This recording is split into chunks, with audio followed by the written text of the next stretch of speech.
Between 2016 and 2020, one employee at Amazon viewed thousands of video recordings from inside 81 women's bedrooms. This isn't a leak. This is from a federal investigation.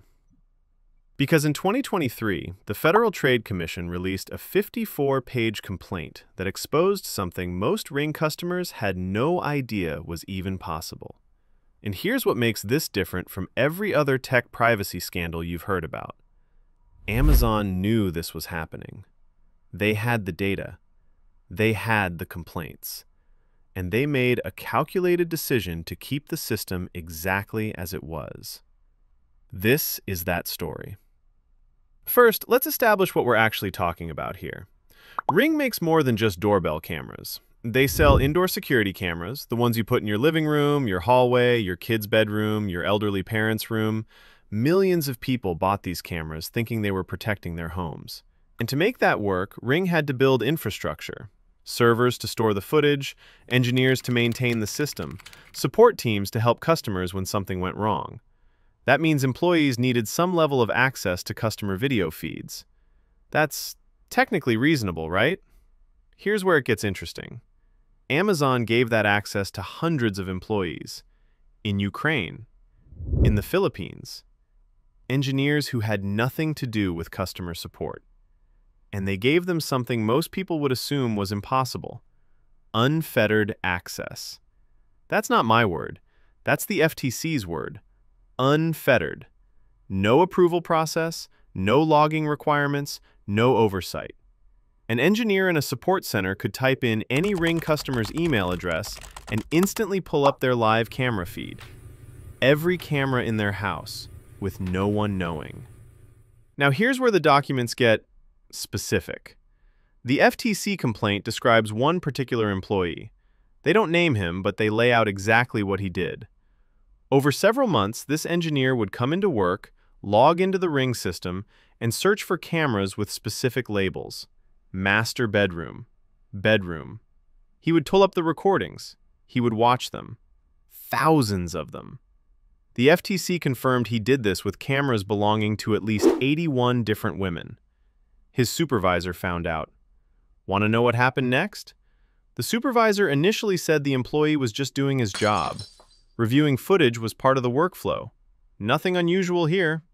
It wasn't until the supervisor noticed the employee was only looking at cameras belonging to what he called, and I'm quoting the FTC document here, pretty girls. Let me say that again. Amazon's initial response to an employee systematically accessing women's bedroom cameras was, "Seems fine." This wasn't a hacker. This wasn't a security breach. This was an employee using tools Amazon gave him, doing something Amazon's system was designed to let him do. And here's the part that should terrify you. How did the FTC even find out about this? It's not because Amazon reported it. It's not because they had robust monitoring that caught the behavior. Someone inside Ring noticed something was off and escalated it internally. That's the only reason we know.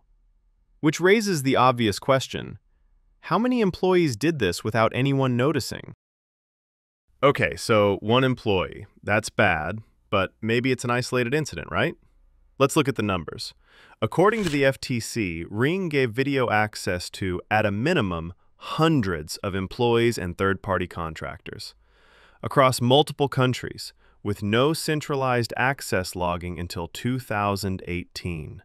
That means for years, Amazon literally couldn't tell you which employees watched which cameras.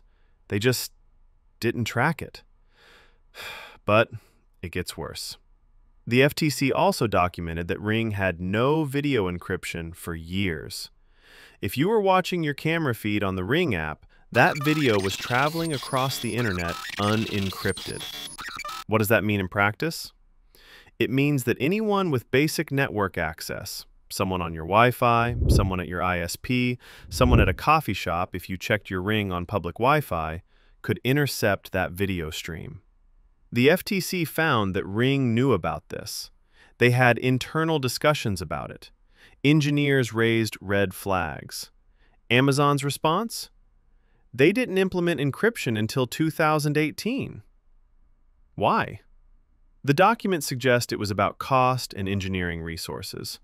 Encryption takes effort. It slows things down. It costs money.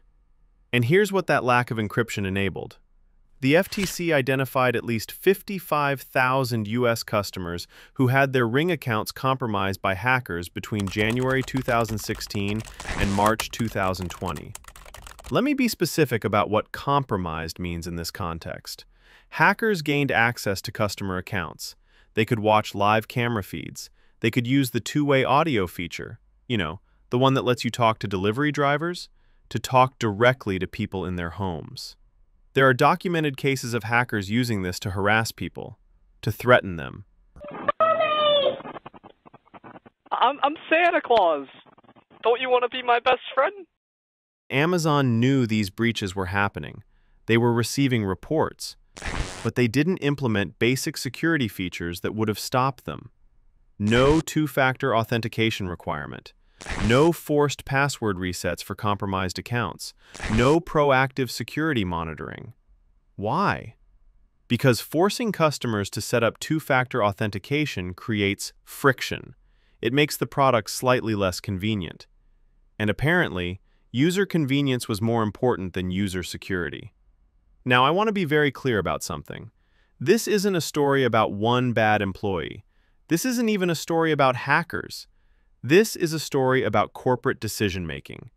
Because at every step of this timeline, Amazon made choices. They chose to give hundreds of employees unfettered access to customer video feeds instead of building a proper permission system.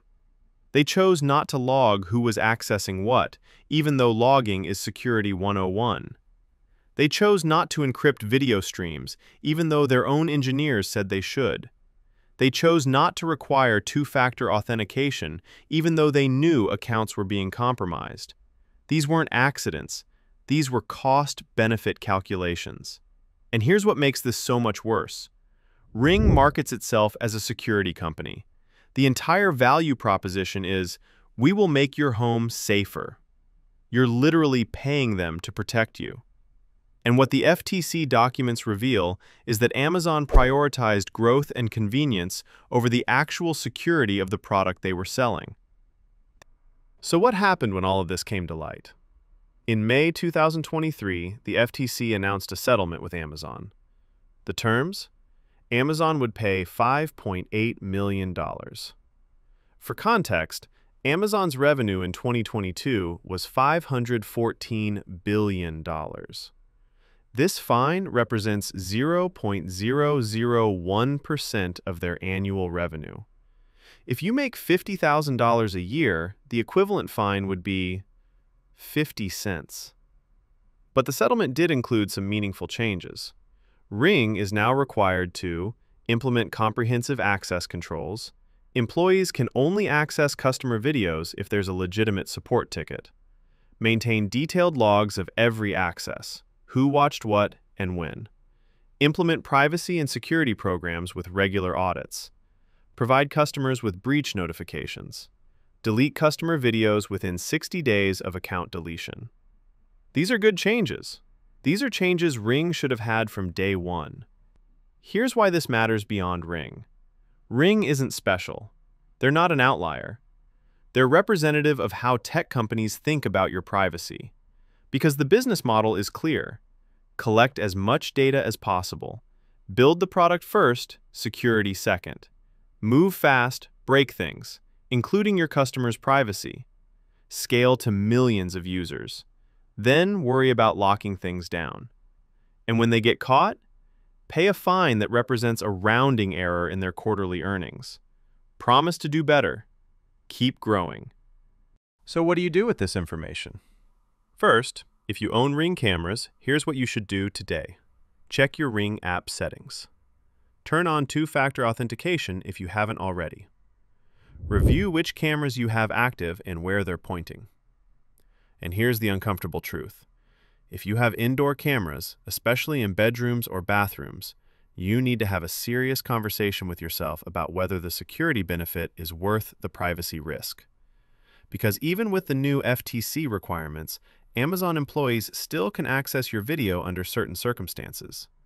Second, This applies to every smart home device you own. Read the privacy policy. I know they're long. I know they're boring, but they tell you in legal language exactly what the company can do with your data. If a device has a camera or microphone, assume employees can access it unless the company explicitly says otherwise and shows you the technical controls that prevent it. Third, and this is the most important part, we need stronger privacy laws.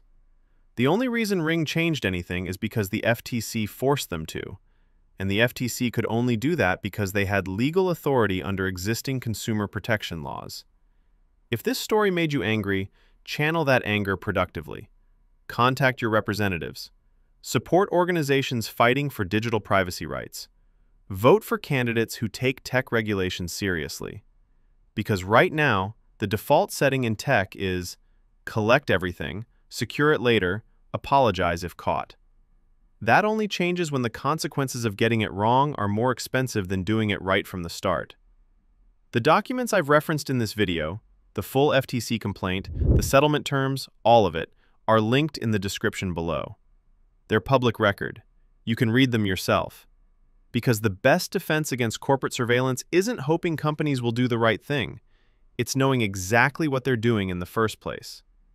If this video changed how you think about smart home security, share it with someone who needs to see it. And if you want more stories about technology, surveillance, and the ways our devices are designed to betray us, well, you know what to do.